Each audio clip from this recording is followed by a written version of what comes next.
గాయత్రీదేవికి ఎందుకు 5 ముఖాలు ఉన్నాయి? ఈ రహస్యం తెలిసిన వారు చాలా తక్కువ. పురాణాల ప్రకారం గాయత్రీదేవి సృష్టి, జ్ఞానం, శక్తుల యొక్క సమ్మేళనం. ఆమె 5 ముఖాలు మొత్తం బ్రహ్మాండ నిర్మాణ వ్యవస్థని నడిపే శక్తులు. మార్కండేయ పురాణ ప్రకారం ఈ 5 ముఖాలు పంచవేద స్వరూపం, పంచభూత శక్తి, పంచకోశ తత్వం మరియు పంచ ప్రాణాలకి మూలం. తూర్పు ముఖం ఋగ్వేద స్వరూపం. ఈ ముఖం ఉదయించే సూర్యుడి శక్తిని సూచిస్తుంది. ఇందులోంచే మంత్రజ్ఞానం, సత్యస్వరూపం, ఆది వైభవం వెలుస్తాయి. ఇది జ్ఞానశక్తికి మూలం. దక్షిణముఖం యజుర్వేద స్వరూపం. యజ్ఞాలు, కర్మకాండాలు, ధర్మాన్ని నడిపించే శక్తి ఇక్కడ నుంచో వస్తుంది.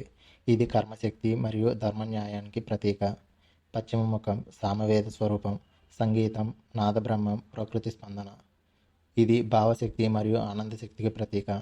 ఉత్తరముఖం అథర్వవేద స్వరూపం.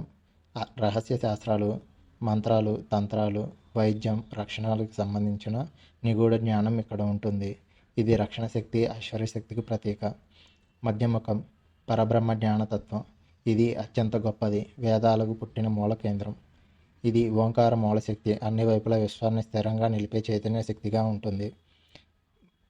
భాగవత పురాణ ప్రకారం ఈ 5 ముఖాలే 5 దిశలను జ్ఞానం పంపి సృష్టిలోని ప్రతి అణువుకు ప్రాణశక్తిని అందిస్తాయి. అందుకే ఋషులు గాయత్రిని ప్రపంచపు మొదటి గురువు, వేదమాతగా వర్ణిస్తారు. ఇంత గొప్ప శక్తి కలిగిన గాయత్రీదేవికి చేతుల్లో 10 దివ్యాయుధాలు ఎందుకు ఉన్నాయో తెలుసా? ప్రతి ఆయుధం వెనుక ఒక రహస్యం ఉంది. నెక్స్ట్ పార్ట్లో దీని గురించి చూద్దాం. కామెంట్లో గాయత్రి మాతకి జై అని రాయండి. లైక్ చేసి షేర్ చేయండి, సబ్స్క్రైబ్ చేయండి.